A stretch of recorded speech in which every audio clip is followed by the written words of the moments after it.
بسم اللہ الرحمن الرحیم وصلی اللہ علی النبی الکریم رب اشرح لی صدری ویسر لی امری واحلل عقدۃ من لسانی یفقہوا قولی۔ آج مارچ 2014 کی 30 تاریخ ہے۔ آج کا ٹاپک ہے حقیقت پسندی یا ریئلسٹک اپروچ۔ میرے مطالعے کے مطابق آج کے مسلمانوں میں جو سب سے بڑا آج مسلمانوں کا جو بڑا مسئلہ ہے وہ نہ دوسروں کا ظلم ہے، نہ دوسروں کی کانسپریسی ہے، نہ سو کالڈ اسلاموفیبیا ہے۔ یہ سب جھوٹی باتیں ہیں۔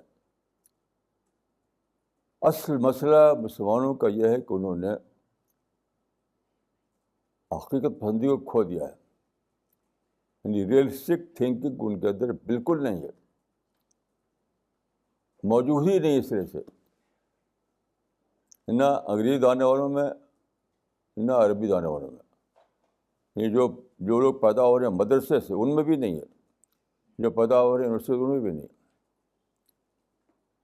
میرے علم کے مطابق ساری مسلم دنیا میں کوئی ایک شخص بھی نہیں ہے جو صحیح معنوں میں اس کے اندر حقیقت پسندی ہو۔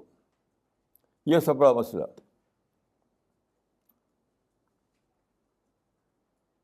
تو اگر کسی کو کچھ کام کرنا ہے مسلمانوں کی اصلاح کے لیے تو here is the starting point. دوسروں کے ظلم کے خلاف چیخ پکار کرنا،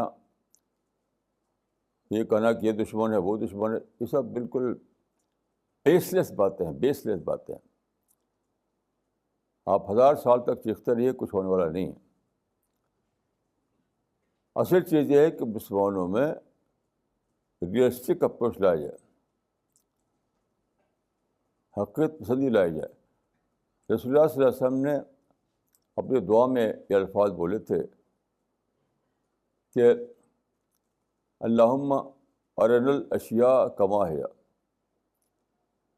اے اللہ ہم کو چیزیں ایز اٹ از دکھا، جیسا ہے ویسے ہی دکھا۔ یہی ہے حقیقت پسندی۔ اور قرآن میں دیکھیے شروع زمانے میں سورہ اتری، اس میں تھا صبر کی تلقین، وَلِرَبِّكَ فَاصْبِرْ، اور پھر سارے قرآن میں صبر صبر صبر۔ صبر کیا ہے؟ سب یہی ہے، حقیقت پسندی۔ یہ مسئلے کیوں پیدا ہوئے؟ اس کا سبب یہ ہے کہ قرآن میں جو گائیڈنس ہے وہ سب کچھ موجود ہے قرآن مجید میں، لیکن قرآن میں ہے ٹریڈیشنل زبان میں ہے۔ اس کو آپ کو کنورٹ کرنا ہے ماڈرن ایڈیم میں، یہ نہیں کر سکے مسلمان، نہ مدرسے والے کر سکے نہ یونیورسٹی والے کر سکے۔ اس لیے قرآن کے ہوتے ہوئے یہ لوگ بے خبری میں پڑے ہوئے ہیں، قرآن کے ہوتے ہوئے بالکل بے خبری میں پڑے ہوئے ہیں۔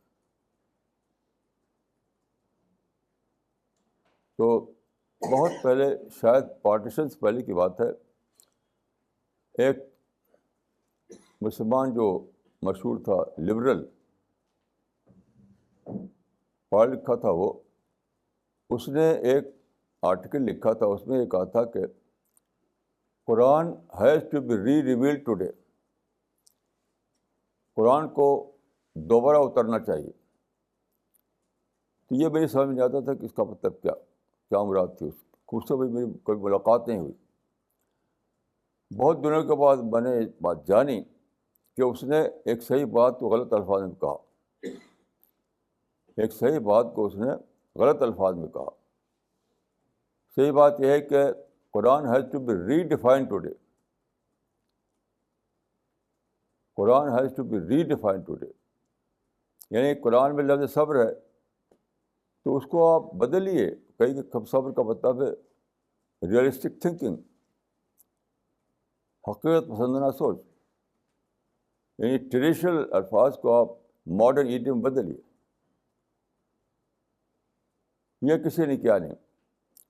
میرے علم کے مطابق 200 سال سے ہنگامے جاری ہیں, لیکن مسلمانوں میں کہہ سکتا ہوں کہ کوئی ایک شخص بھی نہیں ایسا ویسٹ سے ایسٹ سے ویسٹ تک, عرب سے عجم تک, جو اس نے یہ کام کیا ہو کہ ٹریڈیشنل الفاظ کو ماڈرن ایڈیم بدلے.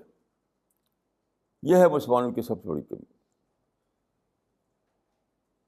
جب تک آپ یہ نہیں کریں گے, مسلمانوں کو مائنڈ ایڈریس نہیں ہوگا, مسلمانوں کو باتیں سمجھ میں نہیں آئیں گی. وہ صبر کا لفظ سنیں گے تو کہیں گے یہ تو صبر تو بزدلی کی تعلیم ہے, یا آپ کہیں گے صبر تو وہ کہیں گے یہ تو بزدلی کی تعلیم ہے, ان کا مائنڈ پکڑے گا نہیں. لیکن جب آپ یہ کہیں کہ صبر کا مطلب ہے ریئلسٹک اپروچ, تب کا مائنڈ پکڑے گا کہ ہاں یہ بات ہے. تو غلطی یہاں ہے, وہاں نہیں ہے جہاں لوگ اعلان کر رہے ہیں کانسپریسی ہے, ظلم ہے, دشمنی ہے. یہ سب بالکل بیس لیس باتیں. کوئی ہمارا دشمن نہیں, کوئی ہمارا سازشی نہیں, کوئی ہمارے خلاف نہیں. سارا معاملہ خود اپنی شارٹ کمنگ کا ہے. میں آپ کو ایک مثال دیتا ہوں. دیکھیے, یہ آج ٹائمس آف انڈیا کا آج کا شمارہ ہے, آج یعنی 30 مارچ کا. اس میں میری تصویر چھپی ہوئی آپ دیکھ رہے ہیں. اس تصویر کو اگر ہم چھاپیں تو میں سوچتا ہوں کہ تقریباً 5 لاکھ روپے دینا پڑے گا. یعنی فرنٹ پیج پر ایسی تصویر چھاپنے کے لیے تقریباً 5 لاکھ روپے دینا پڑے گا. اور فری میں چھاپا ہے انہوں نے, فری میں چھاپا ہے. اس کے پیچھے لمبی کہانی ہے. اس سے آپ سمجھیے کہ مسئلہ کہاں ہے. میں دلی آیا 1967 میں.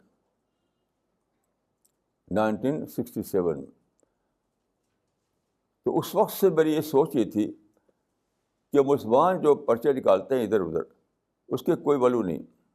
بہت سے پرچے مسلمان نکال رکھتے ہیں انگلش میں, میں انگلش کی بات کر رہا ہوں. ان کے کچھ بھی 1% بھی ان کی کوئی ویلو نہیں. کیوں؟ آپ نکلتے ہیں, آپ پرچہ نکالتے ہیں کہ لوگ پڑھیں, جنرل پبلک پڑھے. وہ کوئی پڑھتا ہی نہیں.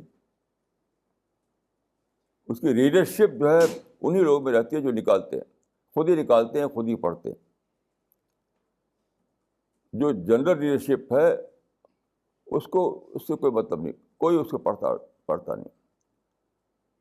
تو میرا شروع سے یہ تھا کہ جو نیشنل ڈیلیز ہیں, جو نیشنل پریس ہے, اس میں آنا چاہیے. کمیونٹی پریس میں کوئی چیز چھپے اس کی کوئی ویلو نہیں ہوتی. تو مسلمانوں کے جو پرچے ہیں وہ سب ان کو کہا جاتا ہے کمیونٹی پریس. کوئی ویلو نہیں ان کی, 1% بھی کوئی ویلو نہیں.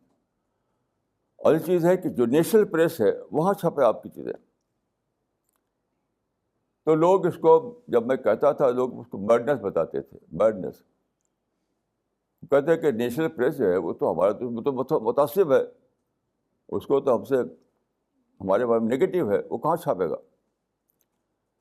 1 to all, ہر آدمی یہی کہتا تھا کہ آپ ایک ایسا خواب دیکھ رہے ہیں جو کبھی پورا ہونے والا نہیں ہے, کیونکہ جو نیشنل پریس ہے وہ آپ کی چیز کبھی نہیں چھاپے گا, وہ تو متعصب ہے. آپ جانتے ہیں کہ انڈیا کا ٹاپ کا پرچہ ہے ٹائمس آف انڈیا. تو میں چاہتا تھا کہ میرے مضامین ٹائمس آف انڈیا چھپیں. تو جانتے ہیں میں نے کیا کیا؟ 30 سال کی ایفرٹ کی تب جا کے پرچہ میرا پہلا مضمون چھپا تھا ٹائمس آف انڈیا میں, اور آج ریگولر چھپتا ہے. 30 سال کی ایفرٹ کے بعد میں نے یہ کیا کہ میں ڈیلی ٹائمس آف انڈیا پڑھنے لگا. ایک زمانہ تھا کہ میں ڈیلی 8 اخبار پڑھتا تھا, 8 اخبار, اس میں سے ایک ٹائمس آف انڈیا ہوتا تھا. تو ڈیلی میں ٹائمس آف انڈیا پڑھتا تھا کہ اس کا ٹیسٹ کیا ہے, اس کے ریکوائرمنٹ کیا ہے, اس کا کن چیزوں کو سلیکٹ کرتا ہے چھاپنے کے لیے. تو 30 سال بیت گئے یہ جاننے کے لیے, اور بھیجتا تھا ان کے لیے, لکھتا تھا مضمون. پہلا مضمون جو چھپا ہے ہمارا ٹائمس آف انڈیا میں, وہ چھپا ہے 15 ستمبر 1997 کو. جو 67 سے لے کر 97 تک 30 سال ہیں. 67 سے لے کر 97 تک 30 سال ہے. 30 سال تک میں ٹائمز آف انڈیا پڑھتا ڈیلی. تب میرا پہلا مضمون چھپا ٹائمز آف انڈیا میں 15 ستمبر 1997 کو. اس وقت گری لال جین ٹائمز آف انڈیا کے ایڈیٹر تھے. ان کو بھی مسلمان کہتے تھے تو بڑا متاثر ہے. گری لال جین نے میرا پہلا مضمون چھاپا. اس کا ٹائٹل تھا ناٹ بائی گریوینسز الون. مطلب شکایت کافی نہیں, ناٹ بائی گریوینسز الون. یہ مضمون شامل ہے میری کتاب Indian Muslims a positive outlook میں. اس کو آپ پڑھ سکتے ہیں. تو جس چیز کو وہ کہتے تھے تعصب, وہ کیا تھا, فالسہوڈ میں جینا تھا.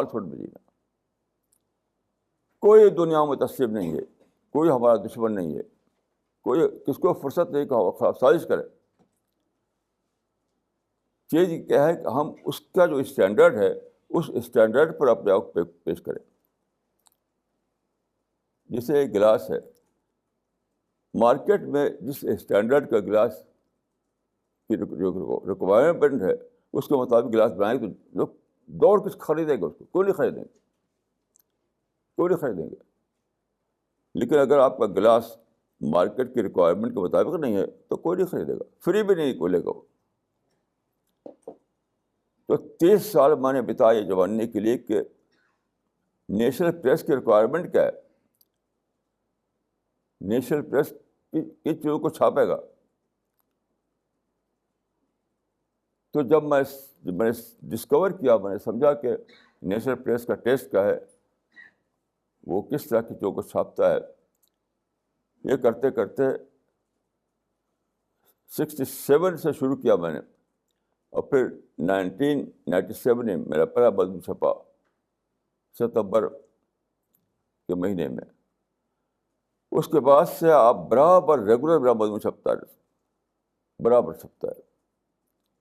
اور اب جو ہے یہ جو تصویر چھپی ہے, یہ جانتے کیوں چھپی ہے؟ انہوں نے ایک اسکیم بنائی ہے کہ لوگ جو ہے اپنے لوگوں کے مان میں سوالات ہوتے ہیں. ہر آدمی کے مان میں سوال ہوتا ہے.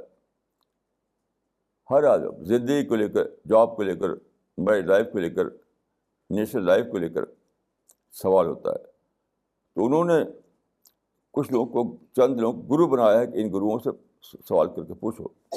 تو دیکھیں آج سب سے نمبر 1 میں بنا دیا انہوں نے, نمبر 1 بنا دیا. میرا ٹیلیفون نمبر اس میں ہے اور اس میں میرا فوٹو ہے کہ آپ کے جو کوشچنس ہیں ان کو آپ چاہتے ہیں ان کو رائٹ آنسر, تو ان سے کانٹیکٹ کیجیے. یہ ہے زندگی کا طریقہ, یہ ہے صبر کا طریقہ. اس دنیا میں صبر کے بغیر آپ کو کچھ نہیں مل سکتا. صبر کے بغیر آپ کو کچھ نہیں مل سکتا. تو مسلمان صبر کرنے کے تیار نہیں ہے. صبر کے معنی کیا ہے؟ یعنی صبر کے معنی ہے کہ اپنے جذبات کو تھام کر کے آپ دریافت کریں دنیا کو. اپنے جذبات میں نہ جئیں آپ. لوگ جیتے ہیں اپنے جذبات میں, اپنے ایموشنس میں, اپنے سینٹیمنٹ میں. نہیں, اس کو باہر آئیے, ایمپٹی مائنڈ بنائیے اپنے آپ کو, اور دریافت کریے کہ دنیا کے ریکوائرمنٹ کیا ہیں, دنیا کیا چیز ہے. کل لوگوں فی انفسہم قولا بلیغا. دنیا ایسی بات کہے جس سے دنیا کا مائنڈ ایڈریس ہو. یہ کرتے نہیں مسلمان, پھر شکایت کرتے ہیں. یہاں سے ایک امریکہ تک میں کہہ سکتا ہوں کہ کوئی ایک بھی آدمی نہیں جو ایسی چیز لکھ سکے جس کو آج کا انسان پڑھے. خود ہی لکھتے ہیں, خود ہی پڑھتے ہیں, خود ہی لکھتے ہیں, خود ہی پڑھتے ہیں. مجھے یاد آتا ہے ایک صاحب کا قصہ. وہ ایک امریکی تھے, میں جو سخت بولتا ہوں، کوئی ایک آدمی نہیں، تو کسی کو شک ہو تو مجھے بتائے وہ آدمی، وہ کون آدمی ہے، اسی کتاب لاؤ مجھے دکھاؤ. جس کو تکلیف ہوتی ہو، جو افینڈ ہوتا ہو، تو مجھے اس آدمی کا نام بتاؤ، اس کی کتاب دو. میں ایسا نہیں مانوں گا بغیر کتاب دیکھے ہوئے. تو امریکہ میں ایک شخص تھا، اس کا نام تھا اسٹیو اسکلر. اسٹیو اسکلر، اس نے اسلام قبول کیا. اپنا نام اس نے رکھا مصطفیٰ. مصطفیٰ. تو جب میں پرانی دلی میں ہوا کرتا تھا جمیت بلڈنگ میں، تو میرے پاس چند بار آئے تھے وہ. یہاں آنے کے بعد تو اس سے ملاقات نہیں ہوئی.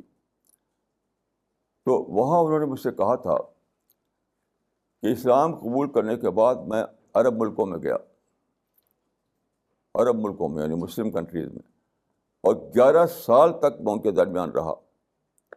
11 سال تک. اور اس نے عربی سیکھ لی، یعنی باقاعدہ عربی بولتا تھا وہ.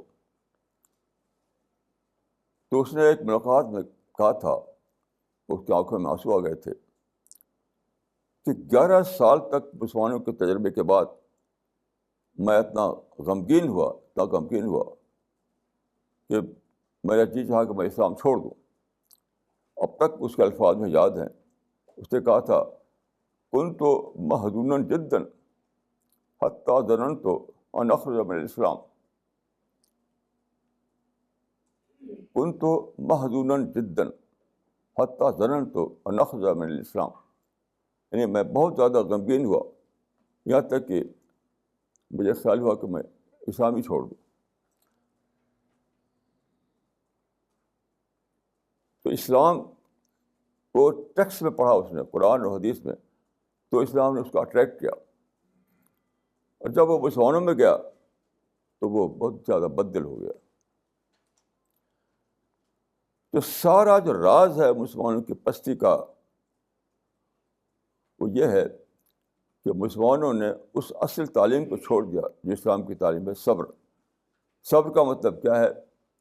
اپنے جذبات کو تھام کر، اپنے سینٹیمنٹ کو روک کر جائزہ لینا کہ دنیا کیا ہے، لوگ کیا ہیں، لوگوں کی سوچ کیا ہے.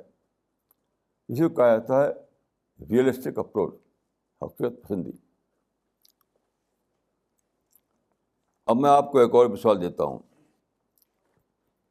مسلمانوں نے بے شمار آرٹیکل اور کتابیں چھاپ رکھی ہیں کہ جو تہذیب جدید ہے، ماڈرن سویلائزیشن، وہ مسلمانوں کی دین ہے.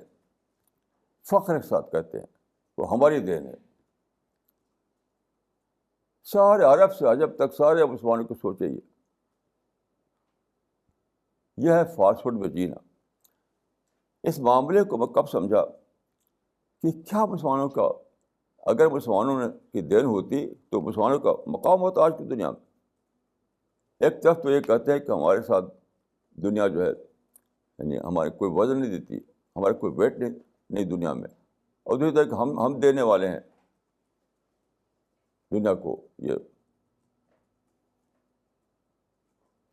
یہ اس زمانے میں پڑھتا تھا میں، تو مولانا الطاف حسین علی ایک بہت بڑے عالم بھی تھے، شاعر بھی تھے، شخصیت کے ساتھیوں میں تھے وہ. تو انہوں نے لکھا تھا مسدس سالی جو کتاب ہے، اس میں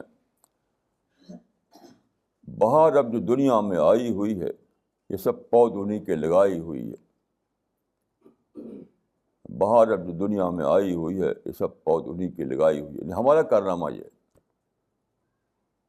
ایک اور شاعر نے کہا تھا کہ سبق ہم نے پڑھایا آ کے تہذیب و تمدن کا، ہوا جغرافیہ یوں سر بروج آسماں ہم سے. تو میں سوچتا تھا کہ معاملہ کیا ہے.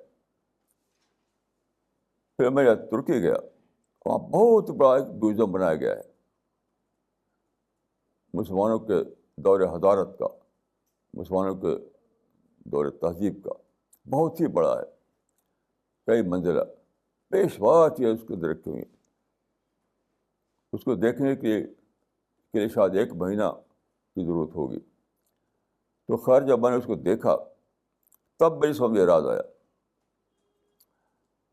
وہ سارے آئٹم جو مسلمانوں نے اپنے دور حضارت میں یا اپنے دور تہذیب میں بنائے تھے بغداد میں اور اسپین میں، اس کے اصل یا اس کا ماڈل وہاں رکھا گیا ہے،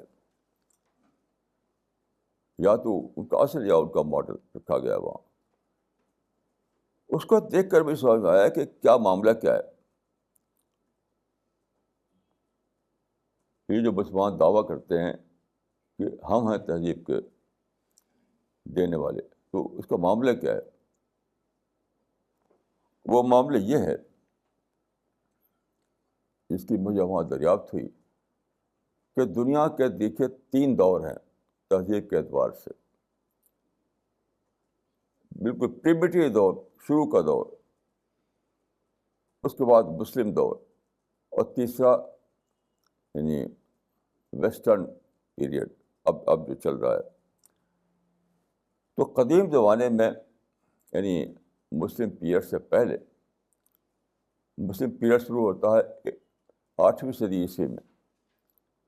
مسلم پیریڈ جو تہذیب کا ہے وہ 8ویں صدی عیسوی میں شروع ہوتا ہے. تو اس سے پہلے دنیا میں کیا تھا؟ جو چیزیں نیچر میں جیسی ہیں ویسے ان کو استعمال کرنا. مثلاً جنگلوں میں گھوڑے تھے، انہوں نے پکڑ کر ان کی سواری کیا. انہوں نے جنگلوں میں لکڑی تھی، ان کو کاٹ کر انہوں نے استعمال کیا، گھر بنائے. تو نیچر میں جو چیزیں ہیں ان کو ایز اٹ از اس سے حاصل کر کے ان کو استعمال کرنا، یہ تھا ٹریڈیشنل دور. مثال کے طور پر دیکھیے، ایک انسان کو ضرورت تھی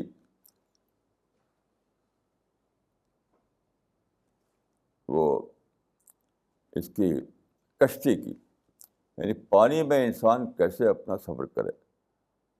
تو انسان نے تجربہ کیا کہ تختہ جو ہوتا ہے وہ پانی میں تیرتا ہے. تو تختے کو انہیں کشتی میں تبدیل کیا قدیم زمانے میں، اور اس سے وہ پانی میں سفر کرنے لگا. تو یہ کشتی جو ہوا کرتی تھی اس میں صرف ایک چپو ہوتا تھا. چپو یعنی OAR، اور چھوٹی کشتی ہوتی تھی. ایک آدمی ایسے چپو چلا کر کے کشتی کو آگے بڑھاتا تھا. یہ تھا ٹریڈیشنل دور. مسلمانوں نے کیا کیا کہ کشتی کو نئے ڈھنگ بنایا. کشتی میں انہوں نے وہ لگائے، یعنی بادبان جو کہتے ہیں، یعنی ماسٹ، MAST، ماسٹ، بادبان. تو بہت بڑی کشتی بنائی انہوں نے. اس میں بادبان ہوتے تھے اور 8 چپو ہوتے تھے، یعنی 4 ادھر 4 ادھر. چپو کہتے ہیں اور کو. تو اس سے کشتی چلتی تھی. وہ قدیم زمانے کے جہاز جیسے ہوتے تھے وہ. آپ اس کی تصویر دیکھیے. یہ ہے مسلم دور کا جو ورژن ہے کشتی کا، مسلم دور کا ورژن ہے کشتی کا. تو ٹریڈیشنل دور میں یہ تھا کہ سادہ کشتی ہوتی تھی چھوٹی، اس میں ایک چپو ہوتا تھا. مسلمانوں نے کیا کیا کہ بڑی بڑی کشتیاں بنائی اور اس میں مستول لگائے، وہ یعنی وہ ماسٹ لگائے، اور 8 وہ چپو استعمال کرنے لگے. 4 آدمی ادھر 4 آدمی ادھر. تو یہ کیا چیز تھی؟ یہ ٹریڈیشنل آئٹم کو امپروو کیا. یہ دیٹ واز امپروومنٹ. یعنی وہی کا وہی رہا، صرف اس کو امپروو کیا کہ اس کو سائز بڑھا دیا، اس میں کئی چپو بڑھا دیے. تو اسی طرح انہوں نے بہت سی چیزوں میں امپروو کیا کہ ٹریڈیشنل آئٹم جو تھے، جو انسان پہلے استعمال کرتا تھا، اس کو امپروو کر کے انہوں نے ایک نئی صورت دی. لیکن جو ماڈرن ورلڈ ہے اس نے صرف امپروو نہیں کیا ہے، اس نے کنورٹ کیا. دیکھیے، ایک امپروومنٹ، ایک کنورژن، یعنی میٹر کنورٹ یا پاور میں. ماڈرن جو ویسٹرن ورلڈ ہے اس کا کام ہے کنورژن، ان کا کام تھا امپروومنٹ. یعنی آج انہوں نے کیا کیا کہ پانی کو اسٹیم پاور میں کنورٹ کر دیا. میکنائزیشن آف پاور اس کو کہیے، یا تو پانی کو انہوں نے بھاپ میں تبدیل کیا، بھاپ کو اسٹیم پاور بنا دیا. That was conversion. تو مسلمانوں نے کنورژن تک نہیں پہنچایا تھا دنیا کو، امپروومنٹ تک پہنچایا تھا. ٹریڈیشنل آئٹم کو امپروو کر کے انہوں نے کچھ نئی صورت دے دی. ویسٹ کا کام ہے اس نے کنورٹ کیا، نیچر میں جو لاز تھے ان کو دریافت کیا، نیچر میں جو طاقتیں تھیں اس کو دریافت کر کے انہوں نے پانی کو اسٹیم پاور بنا دیا. جو چیز پانی سے پہلے اس کو اسٹیم پاور بنا دیا. اب جہاز چلنے لگے اسٹیم پاور سے، تیز دوڑنے لگے، وہ ہواؤں کے مخالفت کے باوجود دوڑنے لگے. پھر بہت چیزیں بنائی اسٹیم پاور سے انہوں نے. تو مسلمان فالسوڈ میں جیتے ہیں، اس لیے انہیں پتہ ہی نہیں کہ کیا معاملہ تھا. وہ سب چاہتے کہ ہم ہی نہیں کیا. بالکل فالسوڈ میں جیتے ہیں. انہیں پتہ نہیں ہے کہ مسلمانوں کا جو کنٹریبیوشن تھا وہ یہ تھا کہ ٹریڈیشنل آئٹم کو امپروو کرنا، اور ویسٹ کا ٹریڈیشن ہے کہ نیچر کو کنورٹ کرنا، میٹر کو کنورٹ کرنا. یہ ان کا ہے. ایسی میں ایک اور مثال دیتا ہوں آپ کو. مثلاً انسان کو ضرورت تھی کہ اس کے پاس رات کو روشن کرنے کے لیے کوئی سامان ہو، رات کے اندھیرے کو روشن کرنے کے لیے کچھ سامان ہو. تو قدیم انسان نے دیے بنائے. میں نے اپنے بچپن میں دیے دیکھے ہیں. تو مٹی کا دیا ہوتا تھا، اس میں تیل ڈال دیا اور ایک اس میں سوت ایک یا کپڑا کچھ ایسے رکھ دی اور اس میں آگ لگا دیا، تو وہ جل رہا. ایک کھلا یعنی دیا، اس سے روشنی لیتے تھے. لیکن وہ دیا جو تھا ہوا چلے تو بجھ جائے، پانی چلے تو بھی بجھ جائے. تو مسلمانوں نے اپنے دور میں یہ کیا کہ لیمپ بنائے، یعنی شیشے سے کور. جیسے یہ ہے، اب یہ چاروں طرف شیشہ ہے، اس طرح کے لیمپ بنایا انہوں نے. اور اس کے اندر انہوں نے رکھا یعنی خاص طرح کا جو بجائے دیے کے ایک اور ڈھنگ سے انہوں نے بتی رکھی، اوپر بھی کور. تو دیے کو لیمپ میں تبدیل کرنے کی وجہ سے یہ ممکن ہو گیا کہ وہ پانی میں بھی جلے، ہوا میں بھی نہ بجھے اور روشنی دیتا رہے. تو مسلمانوں نے پہلی بار بغداد اور قرطبہ کے سڑکوں پر اسٹریٹ لائٹ بنائی، کیونکہ دیا جو تھا وہ اسٹریٹ لائٹ نہیں بن سکتا تھا اس سے. آپ دیے کے ذریعے اسٹریٹ لائٹ نہیں کر سکتے تھے. لیکن انہوں نے پھر کیا کھمبا بنایا اور کھمبے میں اس کے اوپر لیمپ لگایا جو پانی میں بھی نہ بجھے، ہوا میں بھی نہ بجھے. تو مسلمانوں نے پہلی بار اسٹریٹ لائٹ وجود دی، بنائی. لیکن یہ کیا تھا؟ یہ امپروومنٹ تھا. وہ امپروومنٹ تھا، یعنی قدیم دیے کو انہوں نے امپروو کر کے لیمپ میں تبدیل کر دیا. لیکن مغرب نے کیا کیا؟ مغرب نے کنورٹ کیا. یہ جو بجلی ہے ایک کنورژن ہے. یہ مثلاً انگلش سائنٹسٹ تھا فریڈے، مائیکل فریڈے. وہ اپنے لیبارٹری میں ٹیسٹ کر رہا تھا. اس میں اسے ڈسکور کیا کہ الیکٹران فلو کرتے ہیں. تو اس نے ڈسکور کیا کہ اگر ہم میگنیٹک فیلڈ اور موشن کو یکجا کریں تو الیکٹران فلو کرنے لگتے ہیں. اور اسی کا نام ہے بجلی. کہا جاتا ہے کہ electricity means flow of electron. Electricity means flow of electron. تو نیچر میں ایک چیز تھی موجود کہ الیکٹران خاص حالات میں وہ الیکٹران فلو کر سکتے ہیں. پھر وہ اس الیکٹران جو فلو کر رہے ہیں اس کو ہارنس کریں تو آپ بجلی بنا سکتے ہیں. یہ دریافت کیا انہوں نے. تو میٹر کو کنورٹ کیا روشنی میں انہوں نے. یہ میٹر ہے، یہ بجلی کا میٹر ہے. یہ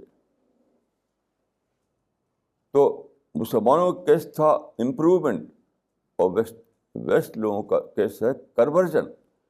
انہوں نے جیسے آپ دیکھتے ہیں ہوائی جہاز کیا ہے، میٹر کنورژن ہے ہوائی جہاز، میٹر کنورژن ہے مشین، میٹر کنورژن ہے کار. یہ سب میٹر کنورژن ہے. تو تہذیب کے دو دور، تہذیب کے تین دور ہیں. ایک وہ دور جب بالکل ٹریڈیشنل حالت میں انسان جیتا تھا، جو ہے بظاہر نیچر میں اسی کو استعمال کرنا. پھر مسلمانوں نے امپروو کر کے انہوں نے کچھ چیزیں بنائیں. لیکن ویسٹرن پیپل جو ہیں انہوں نے چیزوں میٹر کنورٹ کر کے ایک اور شکل دے دی. وہ چیزیں موجود تھیں نیچر میں، لیکن مسلمان اس کو دریافت نہیں کر سکے تھے. تو یہ بہت بڑی چیز ہے کنورژن. یہ جو آپ موبائل ہاتھ میں لیے رہتے ہیں، جو کیمرہ تصویر لیتا ہے، یہ سب کا کنورژن ہے. ہوائی جہاز کنورژن ہے، موٹر کار کنورژن ہے، موبائل کنورژن ہے، لیپ ٹاپ کنورژن ہے، وہ کمپیوٹر کنورژن ہے. یہ ساری چیزیں جو آپ دیکھتے ہیں وہ کنورژن ہے، وہ امپروومنٹ نہیں ہے. وہ امپروومنٹ ایک الگ چیز ہے، کنورژن ایک الگ چیز ہے. اب یہ بات جو ہے جو میں عرض کر رہا ہوں، اس لیے کہ یہ مسلمانوں کو بتانا ہے کہ تم فالسوڈ میں جیتے ہو، ان کو اس فالسوڈ سے باہر نکالنا ہے. جب ان کے اندر حقیقت پسندی آئے گی تب جا کر چیزوں کو سمجھیں گے، تب جا کر وہ کام کریں گے. تو اسی میں دنیا کی فلاح ہے، اسی میں آخرت کی فلاح بھی ہے. مثلا آج دیکھیے، آج ساری دنیا کے مسلمان کیا ہیں؟ جیتے ہیں نفرت میں، خاص طور پہ ویسٹ سے نفرت. امریکہ از اینیمی نمبر ون آف اسلام. عرب سارے کیا کہتے ہیں؟ امریکہ عدو الاسلام رقم واحد. یہ فالسوڈ میں جینا ہے. انہیں لوگوں نے تو آپ کو یہ سب چیزیں دی ہیں. مسلمانوں کے پاس پیٹرول تھا، لیکن ان کے پاس ہوائی جہاز نہیں تھے، ان کے پاس کمپیوٹر نہیں تھا، ان کے پاس فیکٹریاں نہیں تھیں. انہوں نے پیٹرول کو دریافت کیا، انہوں نے میٹر کو کنورٹ کیا، انہوں نے ایک انڈسٹریل ایج دنیا میں پیدا کیا. تو آپ اس سے اس وقت مسلمان جو ہے بالکل اس سے بے خبر ہیں. اور سب سے بڑی بے خبری کیا ہے کہ اہل مغرب نے ایک نیا دور پیدا کیا ہے جو پرو اسلام ورک دور ہے، پرو دعوت دور ہے، یعنی موافق اسلام دور. ایک نیا دور ہے موافق اسلام دور. کس طرح؟ وہ یہ ویسٹرن لوگ ہیں جو دنیا میں فریڈم لائے ہیں، ریلیجس فریڈم. اس سے پہلے دنیا میں ریلیجس فریڈم نہیں ہوتی تھی. وہ ڈیموکریسی لائے ہیں، اس سے پہلے دنیا میں ڈیموکریسی نہیں ہوتی تھی. وہ اوپننس لائے ہیں، اس سے پہلے دنیا میں اوپننس نہیں ہوتی تھی. وہ پرنٹنگ پریس لائے ہیں، پرنٹنگ پریس سے پہلے موجود نہیں تھا. وہ کمپیوٹر لائے ہیں، اس سے پہلے کمپیوٹر موجود نہیں تھا. وہ الیکٹرانک لائے ہیں، اس سے پہلے موجود تھا الیکٹرانک. وہ ماڈرن جو یہ جس کو کہتے ہیں ایج آف کمیونیکیشن وہ لائے ہیں، جو اس سے پہلے موجود نہیں تھا. یہ سب کیا ہے؟ اسلام کے اسلامک دعویٰ کے لیے ایک ایکسپلوژن ہو گیا ہے. ایکسپلوژن، دعویٰ ایکسپلوژن.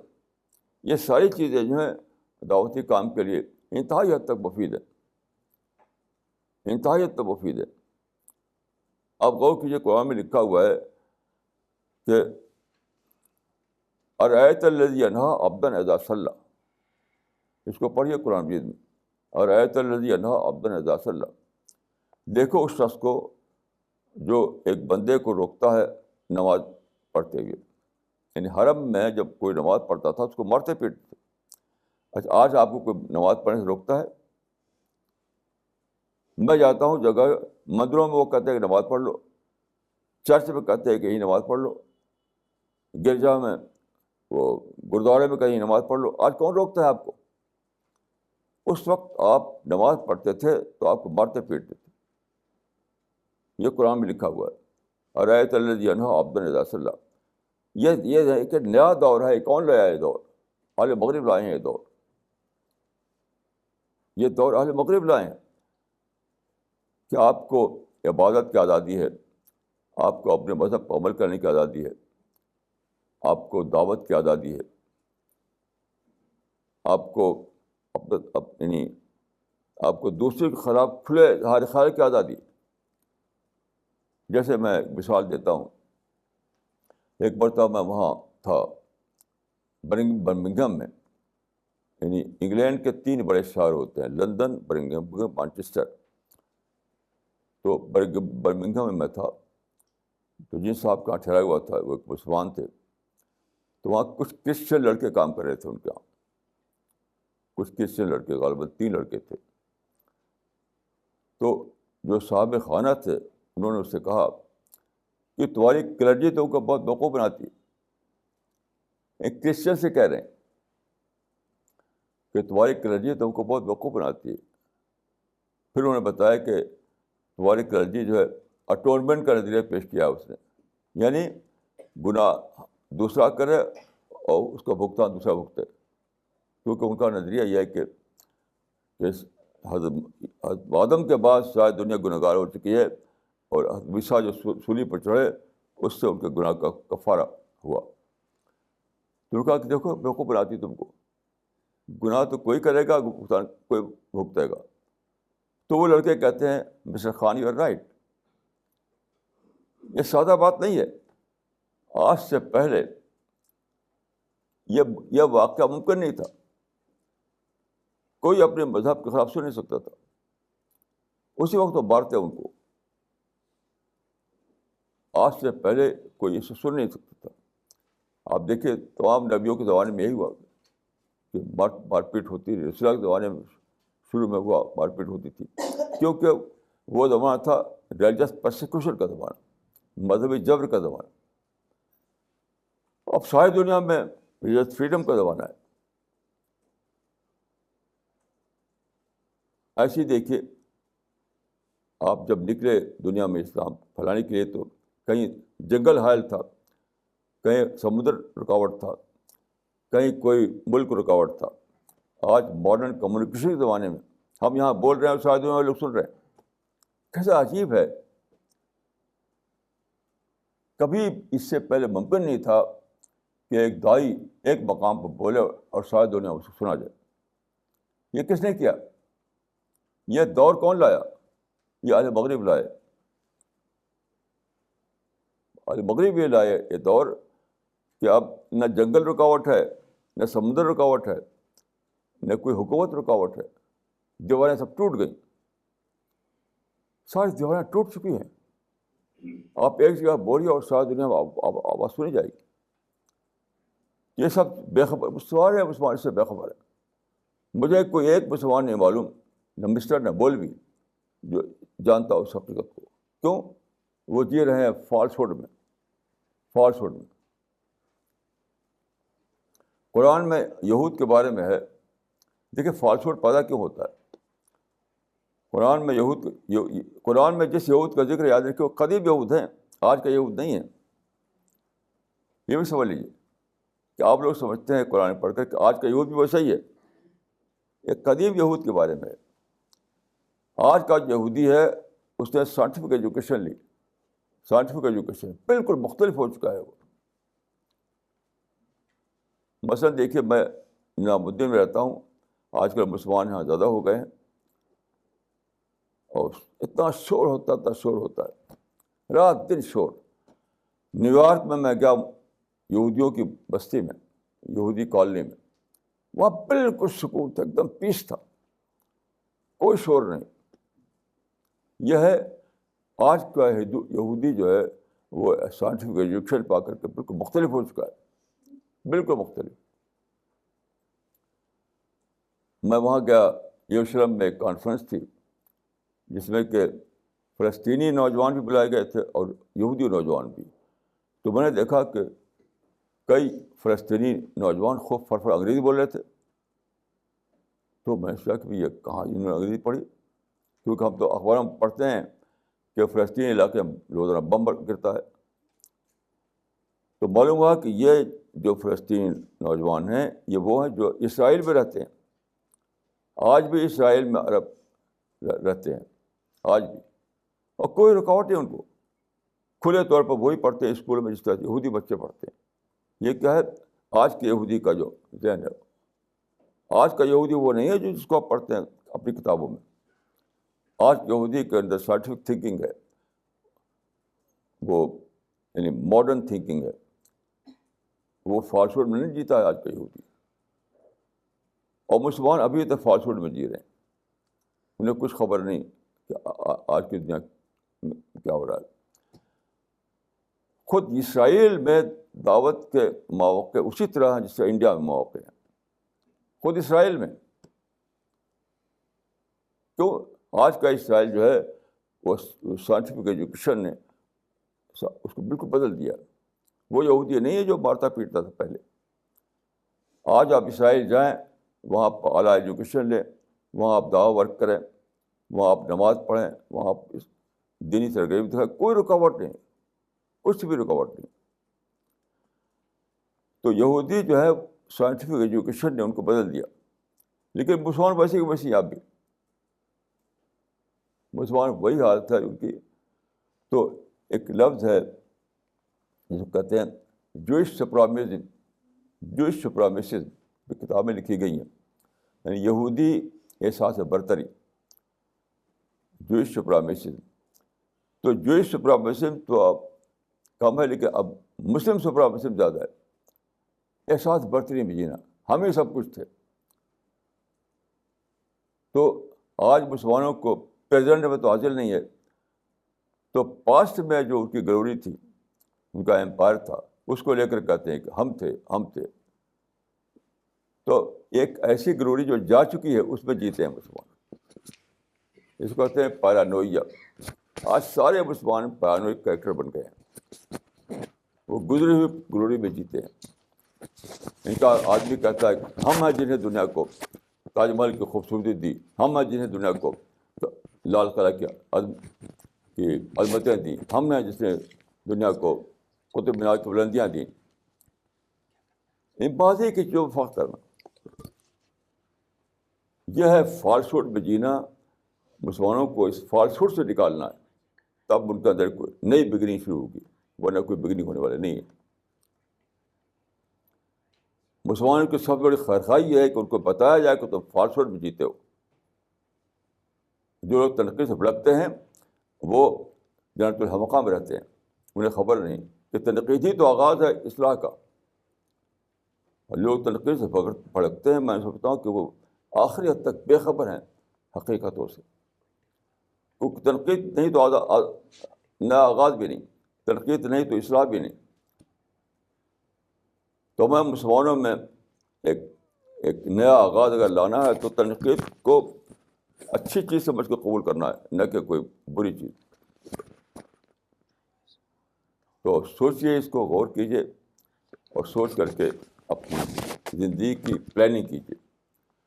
تو میری دعا ہے کہ اللہ تعالیٰ مجھ کو آپ کو توفیق دے کہ ہم باتوں کو سمجھیں اور پاسورڈ میں جینا ختم کریں.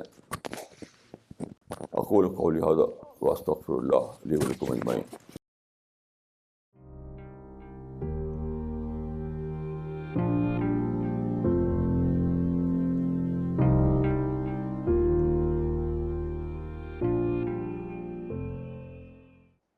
مولانا یہ سوال بہار سے آیا ہے, جاوید صاحب نے کیا ہے. انہوں نے لکھا ہے, many people say that Islam has produced an uneducated society as Muslim community has maximum number of illiterates and as a result poor people. Maulana, I want to know your opinion on this. دیکھیے, سب سے بڑی غلطی یہ ہے کہ اسلام اور مسلمان کو ایک سمجھنا. جیسے یہ کتاب جو میں نے دی ہے, یہ کتاب ہے مسلمانوں کے بارے میں, نام اس کا ہے اس کا اسلام. ایکویٹ کرتے ہیں مسلمانوں کو اسلام سے. اسلام آج بھی ویسے ہے جیسا کہ وہ 7th سینچری میں تھا, لیکن مسلمان جو ہے دوسری کمیونٹی کی طرح سے ان پر بھی زوال آئے گا. جو حدیث میں ہے کہ لَتَتَّبَعُنَّ سُنَنَ مَنْ كَانَ قَبْلَكُمْ, یہاں بھی میں کہوں گا کہ اس کو ماڈرن ایڈیم بدلیے, یعنی ٹریڈیشنل الفاظ کو ماڈرن ایڈیم بدلیے. اس کا مطلب ہے کہ تم پر بھی زوال آئے گا جس طرح یہود پر زوال آیا. تو مسلمانوں کو آپ سمجھتے ہیں کہ ویسے مسلمان آج بھی جو 7th سینچری AD میں تھے, یہ تو زوال یافتہ قوم ہے. تو زوال یافتہ قوم یہی سب ہوگا. تو اسلام جو ہے ایز این آئیڈیالوجی انٹیکٹ ہے, لیکن مسلمان تو ان کا ڈی جنریشن ہو چکا ہے، زوال آ چکا ہے. اس حقیقت کو مانیے تب مسلمانوں میں کوئی نیا دور شروع ہوگا. اگر آپ سمجھیں کہ مسلمان وہی ہیں جو 1000 سال پہلے تھے تو کبھی کوئی اصلاح نہیں ہوگی. اسلام کو الگ کیجیے، مسلمان کو الگ کیجیے. اسلام ایک آئیڈیالوجی ہے، اس کا ایک بک ہے، اس کا ایک ٹیکسٹ ہے، وہ آج بھی انٹیکٹ ہے، آج بھی ویسے ہی جیسا پہلے تھا. لیکن مسلمان جو ایک کمیونٹی ہیں وہ ان پر 1400 سال جب بیت گئے تو جنریشن آفٹر جنریشن ان کے اندر زوال آیا. اب زوال کے آخری حد پر ہیں وہ. تو اس کا مطلب نہیں کہ زوال میں آ گئے تو ہم اسے زوال ہی میں رہیں گے، نہیں. وہ پھر ان کی اصلاح ہو سکتی ہے، لیکن اصلاح کیا ہو کہ جب آپ تنقید کو برا نہ مانیں، تنقید کو اصلاح سمجھیں. اصلاح مسلمانوں کی سب سے بڑی مصیبت یہ ہے کہ وہ تنقید کو برا سمجھتے ہیں. ایک شخص تنقید کو برا سمجھتا ہے، مسٹر بھی مولوی بھی. جتنا میں نے تجربہ کیا، چاہے مسٹر ہو یا مولوی ہو، تنقید کو سمجھتے ہیں کہ بری چیز ہے. تنقید ہی تو اصلاح کا آغاز ہے، تنقید ہی اصلاح کا آغاز ہے. تو تنقید کو ٹیبو بس سمجھیے، تنقید کو سوچیے کہ اس نے کہنے والے نے کیا کہا، بات پر غور کیجیے. یہ نہ دیکھیے کہ تنقید ہے. سارے مسلمان بھی جیتے ہیں اپنے عظیم و اکابر میں، ہر ایک نے اکابر مان رکھے ہیں، اسی میں جیتے ہیں سارے مسلمان، مسٹر بھی مولوی بھی. اس سے آپ لوگ باہر نکالیے. اس حقیقت کو اچھی طرح جان لیجیے کہ اسلام الگ ہے، مسلمان الگ ہے. اسلام انٹیکٹ ہے، مسلمان زوال کا شکار ہو چکے ہیں. اور مسلمان کو دوبارہ نکالنے کی ضرورت ہے کہ آپ تنقید کریں، ان کا تنقید جائزہ لیں، کرٹیکل اسٹڈی کریں، تب ہوگا نیا آغاز. مولانا اگلا سوال احمد آباد سے کیا ہے محمد سلیم صاحب نے. انہوں نے لکھا ہے، مولانا you always emphasise on developing universal outlook. Please tell me how one can develop a universal outlook. دیکھیے ہر چیز میں جیسے کلمہ ہے لا الہ الا اللہ، یعنی پہلے نفی ہے پھر اس بات ہے. پہلے آپ یہ کہتے ہیں کہ کوئی دوسرا خدا نہیں ہے، تب کہتے ہیں کہ اللہ رب العالمین خدا ہے. یہاں بھی وہی چیز ہے. اپنی غلطی کو دریافت کیجیے، اپنی ڈی کنڈیشننگ کیجیے، اپنے آپ سے باہر لائیے، تب نیا آغاز ہوگا. اس کے بغیر کوئی آغاز نہیں. آپ چاہیں کہ جو ماضی سے جو آپ کو ملا ہے یعنی ورثہ، اسی میں جیتے بھی رہیں، اسی میں فخر بھی کرتے رہیں، اور نیا آغاز بھی ہو جائے، یہ ناممکن ہے.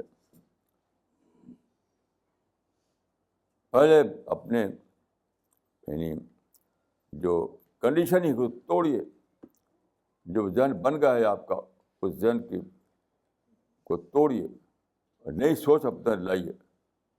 تو پہلے لا الہ ہوگا، پھر الا اللہ ہوگا، پہلے نفی ہوگی پھر اس بات ہوگا. مولانا رومی کا جو مثنوی ہے وہ کا ایک شعر اسی معنی میں ہے کہ چوں بنائے کوہنا آبادہ کنن اولن تعمیر را ویراں کنن. یہ مسلم مولانا روم کا شعر ہے. چوں بنائے کوہنا آبادہ کنن اولن تعمیر را ویراں کنن.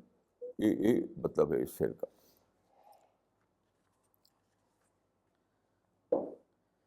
مولانا اگلا سوال یوسف صاحب نے کیا ہے بھوپال سے. انہوں نے لکھا ہے، Maulana in one of your Sunday session you spoke about دعوی work and you said that دائی should be a well wisher like a mother is for her child. I want to know that in a mother's case, it is a case of blood relation. So how can we develop the same well-wishing towards non-Muslims like a mother? Please advise us. دیکھیے ایسی چیز ہے incentive. Mother کے لیے جو incentive ہے اس سے billion time زیادہ دائی کے لیے انسینٹیو ہے. مدر کا انسینٹیو یہ ہے کہ بچہ بڑا ہو کر کے بڑھاپے میں میرا سہارا بنے گا. ماں کے جو انسینٹیو ہے وہ یہ ہے کہ جب میں بوڑھی ہوں گی تو میرا سہارا بنے گا، یہ کما کر مجھے کھلائے گا. لیکن دائی کا جو انسینٹیو ہے تو اس سے بلین ٹرین ٹائم زیادہ ہے، وہی کہ جنت ملے گی. آپ اس کو گھٹاتے ہیں، اس کو بڑھاتے ہیں. ایک حدیث ہے کہ رسول اللہ صلی اللہ علیہ وسلم نے حضرت علی کو بھیجا کسی مہم پر، تو فرمایا کہ اگر ایک انسان بھی تمہاری وجہ سے سچائی کو پالے تو وہ تمہارے لیے سرخ اونٹوں سے زیادہ بہتر ہے. اس قدیم زمانے میں سرخ اونٹ بہت بڑی چیز سمجھا دیتے، آج کہا جائے گا کہ بلین ٹریلین ڈالر سے بھی زیادہ بہتر ہے. لوگوں نے ڈسکور نہیں کیا دعوت کی اہمیت کو. دعوت تو پیراڈائز کا گیٹ ہے، اس کی ڈسکوری نہیں کیا. ماں کو کیا ملنا ہے بچے سے؟ بہت تھوڑی سی چیز ملے گی، کچھ کما کھلا دے گا وہ. لیکن دائی اگر سچی دعوت دے، اور سچی دعوت کے لیے ویلوشی ہونا بہت ضروری ہے، تو وہ تو آپ کے لیے جنت دروازہ کھلنے والا ہے، اٹرنل پیراڈائز کا دروازہ کھلنے والا. اس سے بلین ٹرین سے بھی زیادہ بڑی چیز ملتی ہے دائی کو اپنے مدعو سے محبت کر کے.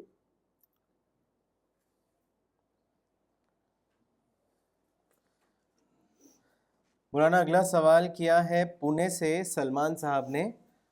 انہوں نے لکھا ہے، مولانا you always display positivity and tell others also to do the same.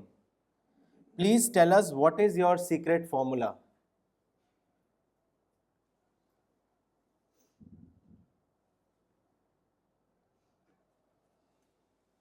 دیکھیے سیکرٹ فارمولا کچھ بھی نہیں ہے. لوگوں نے اللہ رب العالمین کو دریافت نہیں کیا، سب بے خبر ہیں. میرے تجربے کے مطابق کوئی ایک بھی شخص نہیں ہے مسلمانوں میں جس نے اللہ رب العالمین کو دریافت کیا. یہ سارے مدرسے اور سارے مسجدیں جو بھرے ہوئے ہیں بارش لوگوں سے، کچھ نہیں جانتا کوئی آدمی اللہ رب العالمین کیا چیز ہے. نہ مسٹر جانتا ہے، نہ مولوی جانتا ہے. اگر آپ اللہ رب العالمین کو دریافت کر لیں تو اس کے بعد لازمی یہی چیز پیدا ہوتی ہے جس کو آپ نے فرمایا، پازیٹیو تھنکنگ. میرے تجربے کے مطابق اگر کوئی انسان ہو چھپا ہوا کسی، تو میں نہیں جانتا اس کو. میری اتنی لمبی عمر ہے، میں نے کسی ایک انسان کو نہیں پایا، نہ مسجد مدرسے میں، نہ یونیورسٹی اور کالجوں میں، جس نے واقعتاً اللہ رب العالمین کو دریافت کیا. تو پازیٹیو تھنکنگ کہاں سے آئے گی؟ تو سب سے پہلی چیز ہے کہ آپ اللہ رب العالمین کو دریافت کیجیے. اس کے بعد لازماً آئے گی. جس سے گلاب کا پھول آپ لائیے آپ گھر میں تو لازماً خوشبو آئے گی. یہ نام کہنے کہ آپ گلاب کا پھول لائیں اور خوشبو نہ آئے. گلاب کے پھول کے ساتھ ساتھ خوشبو آتی ہے. ایسے اللہ رب العالمین کے ساتھ ساتھ لازماً پازیٹیو تھنکنگ آتی ہے.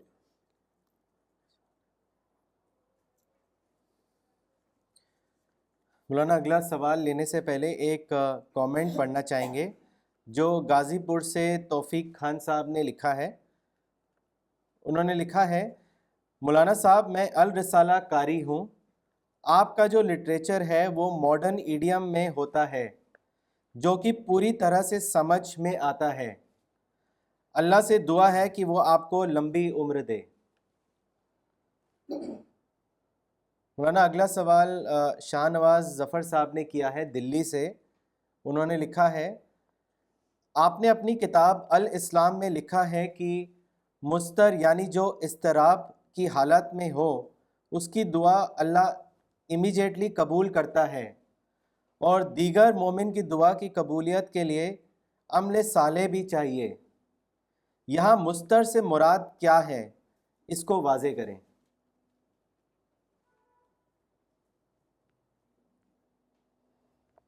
دیکھیے جب آدمی اضطراری کی حالت میں ہوتا ہے تو اپنے ہیلپ لیسنس کا تجربہ کرتا ہے، وہ عجز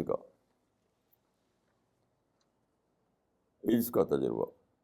اور عجز کا تجربہ حقیقت کسی کو ہو جائے تو اللہ سے بہت قربت ہو جاتی ہے. بس جو وقت قریب، یعنی اپنے عجز کو دریافت کرو اور اللہ سے قریب ہو جاؤ. مسلمانوں میں تو میں نے کسی کو پایا نہیں جس نے اپنے عجز کو دریافت کیا ہو، چاہے مسٹر ہو یا مولوی، کوئی مجھے نہیں ملا، ایک بھی نہیں ملا. اگر کہیں ہے تو مجھے اس کی خبر نہیں. کیونکہ عشق کی دریافت ہی نہیں ہوئی تو قربت خداوندی کہاں سے ہوگی؟ عشق ایک قابل دریافت چیز ہے، یاد رکھیے. جس طرح دوسری چیزیں قابل دریافت ہیں، عشق بھی قابل دریافت ہے. لوگوں کو معلوم ہی نہیں کہ عشق کیا چیز ہے. تو اپنے عشق کو دریافت کیجیے. مستر آدمی جو ہوتا ہے وہ عشق کی آخری حد پہ ہوتا ہے. تو اپنے عشق کو دریافت کیے، اس کے بعد اپنے آپ ساری چیزیں آپ کے اندر آ جائیں گی. اور آپ ہماری کتابیں پڑھیے. ہماری کتابیں اسی کی تو تشریح ہے. ہماری کتابیں جو ہے وہ اسی بات کی تشریح ہیں کہ ہاؤ ٹو ڈسکور عشق. مولانا اگلا سوال کیا ہے دلی سے محمد خورشید عالم صاحب نے. انہوں نے لکھا ہے how did the westerners become the innovators? What was the source of their innovation? Did they get idea to innovate from Islam? اب سیکنڈ، اسلام بس خالی بس یہی ہے، لوگوں کو پتہ ہے کہ فخر ہمارے حصے میں آنا چاہیے. فخر جو ہے ہمارے حصے میں آنا چاہیے. سب سے بڑی برائی یہ ہے کہ آپ فخر اپنے حصے میں ڈالنا چاہیں. وہ انسان نہیں ہے، ان کو اللہ نے پیدا کیا ہے، آپ ہی کو پیدا کیا ہے. یعنی مسلمان سمجھتے ہیں کہ ہمارا پیدا کرنے والا تو اللہ ہے، باقی ان کا پیدا کرنا شیطان ہے. یہ سوچ جو ہے اتنی زیادہ ڈرٹی ہے، اتنی ڈرٹی ہے کہ اللہ کبھی اس کو معاف نہیں کرے گا اس سوچ کو. بھائی ان چیزوں کا آپ جاننا چاہیں تو میری کتاب چھپ رہی ہے، اس کا نام ہے اظہار دین. اس کو پڑھیے آپ، وہ اس وقت پریس میں ہے، بہت جلد آ جائے گی. مولانا ایک حصہ ان کے سوال کا یہ بھی تھا کہ why Muslims consider America to be an enemy of Islam? اسی فالس ہوڈ کا حصہ ہے، اسی فالس ہوڈ کا حصہ ہے.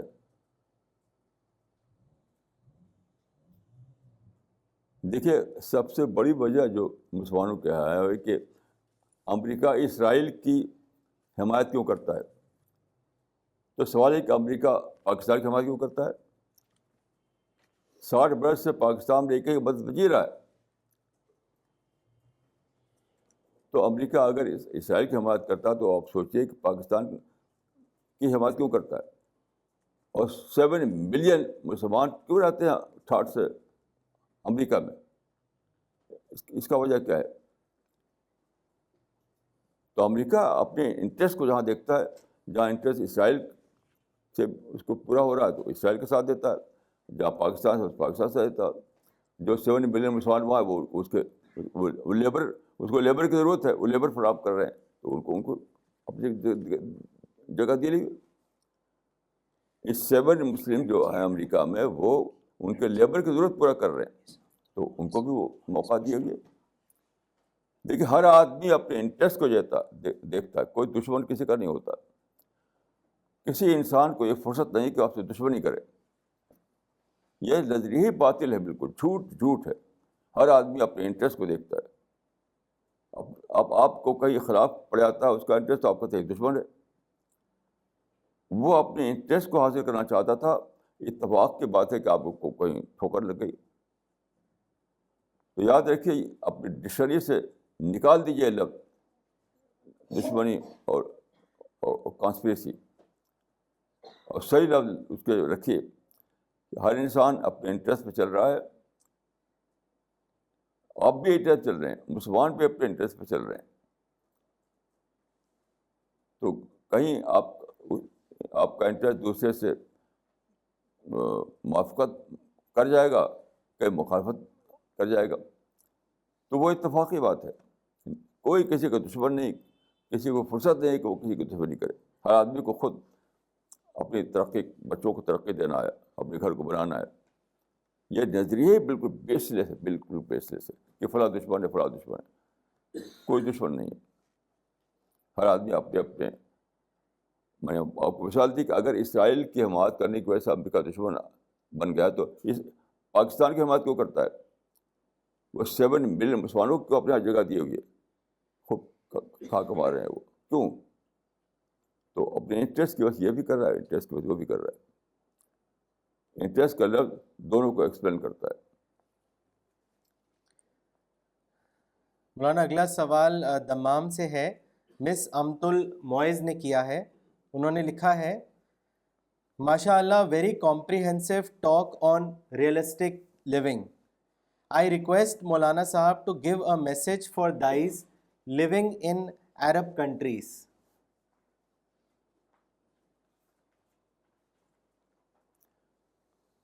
دیکھیے عرب کنٹریز میں ایک بہت بڑی اپرچونیٹی ہے جس کو مسلمان اویل نہیں کر رہے ہیں. وہ کیا ہے؟ عرب کنٹریز میں تیل کی دولت ہے، وہاں روزگار ملتا ہے لوگوں کو، تو بہت زیادہ لوگ آ رہے ہیں باہر سے، بہت زیادہ، غیر مسلم بہت زیادہ آ رہے ہیں. اور ٹورسٹ یعنی وہاں پر جاب کرنے والے، بزنس کرنے والے اور ٹورسٹ روزانہ ملین آتے جاتے ہیں. ان میں آپ لٹریچر ڈسٹریبیوٹ کیجیے، دعویٰ لٹریچر ان کے درمیان ڈسٹریبیوٹ کیجیے. اس سے زیادہ آسان کام کون سا ہے؟ سب سے آسان کام یہ ہے کہ آپ پرنٹڈ بک آپ کے پاس ہوں، آپ کے پاکٹ میں، آپ کے بیگ میں، اور جہاں آپ دیکھیں کسی کو اس کو دیجیے اس کو. ہر جگہ آپ کو ملیں گے ایسے لوگ جو آپ کے لیے مدعو ہیں. اصل چیز ہے کہ مدعو کانسیپٹ ختم ہو گیا مسلمانوں سے، ورنہ عرب دنیا میں تو بہت مواقع ہیں، بہت مواقع ہیں، بہت مواقع ہیں. مثلا دیکھیے ایجپٹ ہے، ایجپٹ میں بہت ہی زیادہ ٹورزم تھا، کیونکہ وہاں بہت ہی یعنی اینشنٹ سویلائزیشن ہوتی تھی وہاں پر، اور بہت ہی قدیم ترین وہاں پر مونومنٹ ہیں. بہت آتے تھے، خام خواہ ملٹری چلا دیا وہاں پر، لڑائی بھائی چھیڑ دیا. اگر یہ مسلمان لڑائی بھائی نہ چھیڑتے تو وہاں تو یعنی وہی سرخ کوٹوں کو ہاتھ کرنے کا موقع تھا. یہ سارے لوگ جو آتے ہیں بطور ٹورسٹ کے یا بطور یعنی بزنس کے، ان کے درمیان آپ اسلام پھیلائیے. اور سب سے آسان یہ ہے کہ پرنٹڈ بکس اپنے پاس رکھے، ان کو دیتے رہیے ان کی زبان میں، ہر ایک کی زبان میں تیار کیجیے کتابیں. اصل چیز ہے کہ لوگوں کے اندر دعوت کا انسینٹیو نہیں ہے، دعوت کا جذبہ نہیں ہے، اسپرٹ آف دعوت لیک کر رہی ہے، نہ کہ اپرچونیٹی آف دعوت. یہ مسئلہ. مولانا اگلا سوال ڈاکٹر نجمہ صدیقی نے کیا ہے دلی سے. انہوں نے لکھا ہے، Muslims who are living in falsehood don't realize that they are living in falsehood as everyone around them is practicing the same. How can we change the situation in a realistic manner? Please advise us. دیکھیے ہمارے mission میں اللہ کے فضل سے یعنی ہزاروں لوگ ہیں جو پوری دنیا میں وہ اس سے آپشن سے باہر آ گئے، اس آپشن سے باہر آئے ہیں کیونکہ انہوں نے لٹریچر کو پڑھا، ہمارے لیکچر کو سنا. یہ کیجیے، اور زیادہ پڑھائیے، اور زیادہ لوگوں کو کہیے کہ وہ لیکچر کو سنیں. جس طرح سے ابھی اتنے سارے لوگ اس آپشن سے باہر آئے ہیں، اور بھی آئیں گے اس آپشن سے باہر. سب سے آسان طریقہ یہی ہے. مولانا اگلا سوال کیا ہے اجمیر سے ڈاکٹر سفینہ تبسم نے. انہوں نے لکھا ہے، مولانا صاحب Muslims today get offended whenever we discuss anything with them. Please advise us as to what our approach should be so that their hearts soften up towards our criticism. دیکھیے یہ تو تاریخ ہے کہ آدمی غصہ ہو جاتا ہے. رسول اللہ صلی اللہ علیہ وسلم نے مکہ میں جب دعوت شروع کی تو لوگ غصہ ہو گئے، اور اتنا زیادہ مخالف یہ کہ رسول اللہ کو مکہ چھوڑنا پڑا. لیکن پھر وقت آیا کہ سارے لوگ اسلام کے فولڈ میں آ گئے. تو کام جاری رکھیے، دعا کرتے رہیے، حکمت کے ساتھ اور صبر کے ساتھ دعوت کا کام کیجیے. یہی طریقہ پہلے بھی تھا، یہی طریقہ آج بھی ہے. کوئی دوسرا طریقہ کوئی نہیں ہے. نہ پہلے کوئی دوسرا طریقہ ممکن تھا، نہ آج ممکن ہے.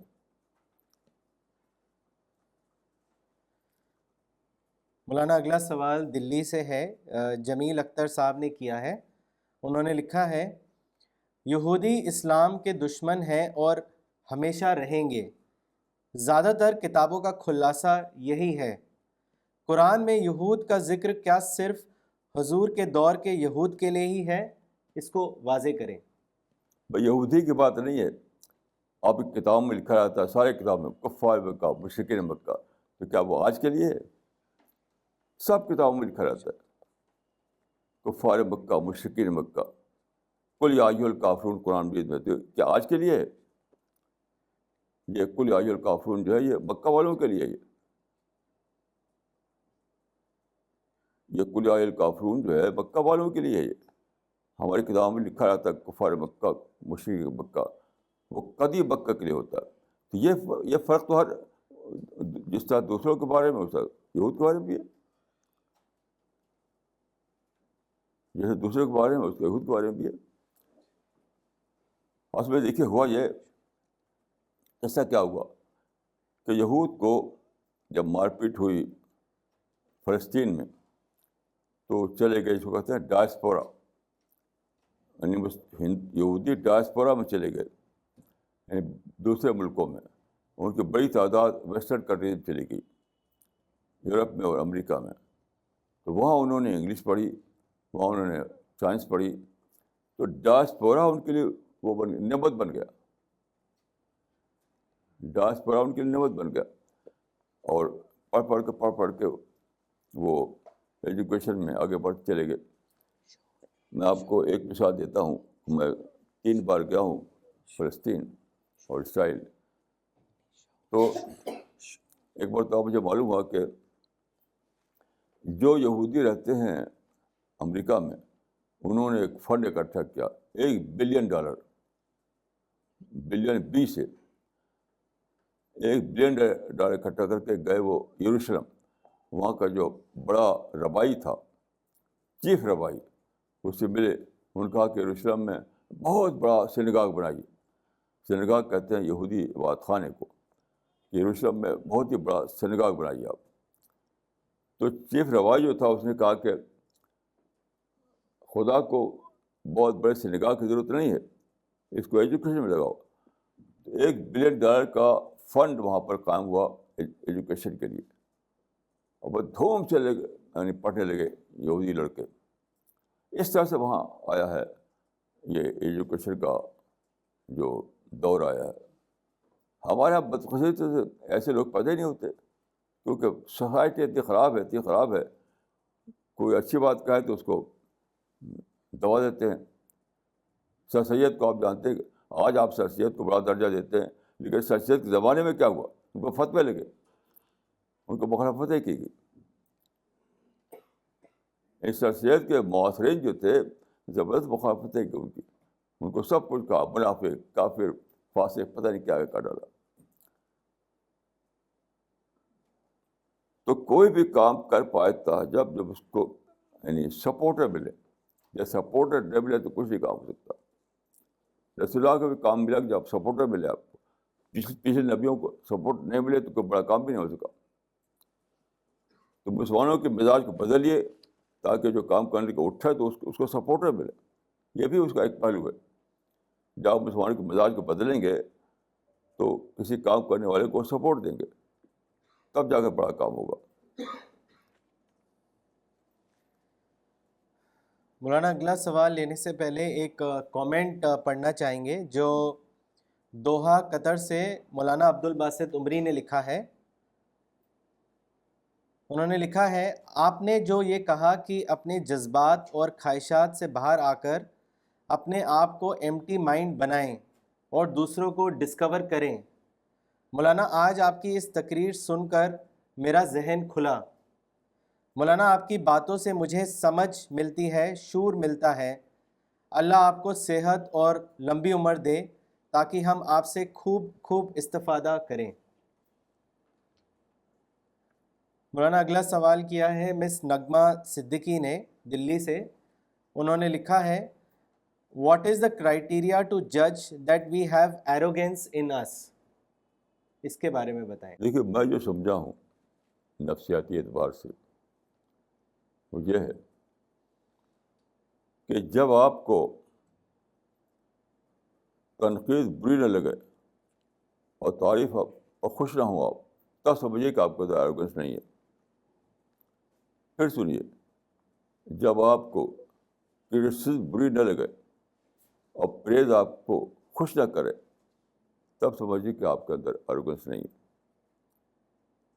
اور جب تک ایسا ہو کہ آپ کوئی کرٹیسائز کرے تو آپ افینڈ ہو جائیں اور پریز کرے تو آپ خوش ہوں، تو اس کو مانے کہ آپ کے اندر فخر ہے، پرائڈ ہے، ایروگنس ہے. یہی بہت ہی جو میں سمجھا اور لمبی تجربے کے بعد یہی ہے کرائٹیرین پہچان، اس بات کی پہچان کا. مولانا اگلا سوال دلی سے کیا ہے مس راضیہ صدیقی نے. انہوں نے آپ سے پوچھا ہے how does a sense of falsehood arise within a community, اس کے بارے میں بتائیں. دیکھیے، یہ وہ جو کہا تھا وہ اسٹفا اسکلر نے، وہی اس کا بہترین جواب ہے کہ پارانویا، انگریزی میں ایک لفظ ہے پارانویا، یعنی پارانویا ڈیولپ کرتا ہے. پارانویا کا مطلب ہوتا ہے جس کو ہم کہتے ہیں پرشین میں پیدرم سلطان بود. میرا باپ بادشاہ تھا تو خود تو کچھ ہے نہیں، باپ بادشاہ تھا، اس پر فخر کر رہے ہیں. یہ ہے پارانویا. یہ تو جب بھی آدمی، تو مسلمانوں کا معاملہ یہ ہے کہ ایک زمانہ تھا کہ ان کی حکومتیں تھیں، ان کا امپائر تھا، انہوں نے تاج محل بنایا، لال قلعہ بنایا، قطب مینار بنایا، ایک دور تھا وہ. تو اب تو وہ دور ختم ہو گیا، اب تو کچھ بھی ان کے پاس نہیں ہے. لیکن کتابیں جو ہماری لکھی گئیں، میرے نزدیک جتنی کتابیں لکھنے والے تھے زمانے کے، سب نے ایک بہت بڑا، یعنی ایک بڑا کام کیا اپنی قوم کے ساتھ، کہ تاریخ کے ذریعے انہیں ابھارنا چاہا، یعنی تاریخ کو یاد دلا کر کو ابھارنا چاہا. یہ میں حیران ہوں کہ لوگوں کو اور عقل تھی کہ عقل کے ساتھ کوچ ان کے دماغوں میں تھی. گزری ہوئی تاریخ سے آپ کسی قوم کو ابھاریں گے تو کیا پیدا ہوگا؟ یعنی فالس پرائڈ آئے گا. سارے مسلمان زمانے کے جو ہے، جو لیڈر ہیں جو کتابیں لکھی، مجھے کسی کا ایکسیپشن نہیں معلوم کہ ماضی کے جو عظمتیں ہیں اس کو یاد دلا کر کے ان کو ابھارنا، اس سے تو فالس پرائڈ پیدا ہوگا. وہی پیدا ہوا. تو مسلمانوں میں جو پارانوئک کریکٹر ہے وہ اس کے ذمہ دار یہی مسلم رہنما، مسلم رائٹر اور مسلم مصلحین ہیں. آپ مسلمانوں کی جو بھی کتاب لے کے پڑھیے، سب میں وہ ماضی کی عظمتیں بیان کی جائیں گی. ہم یہ تھے، ہم وہ تھے، ہم یہ تھے، ہم وہ تھے، ہم ہی تھے، یعنی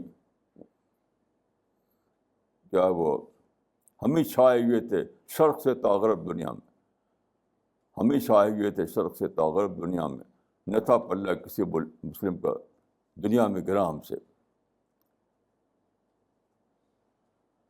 تو یہ چیز ہے کہ وہ عظمت جو چلی گئی اس کو یاد دلا کر کے آپ ان کو چاہتے ہیں ان کو ریوائیو کرنا. تو اس سے کوئی پازیٹیو سوچ نہیں آئے گی، اس سے فالس پرائڈ آئے گا. وہی آ گیا مسلمانوں میں. اس کے ذمہ دار وہی لوگ ہیں جنہوں نے اس زمانے میں مسلمانوں کو قدیم تاریخ یاد دلا کر کے ان کو دوبارہ ابھرنا چاہا.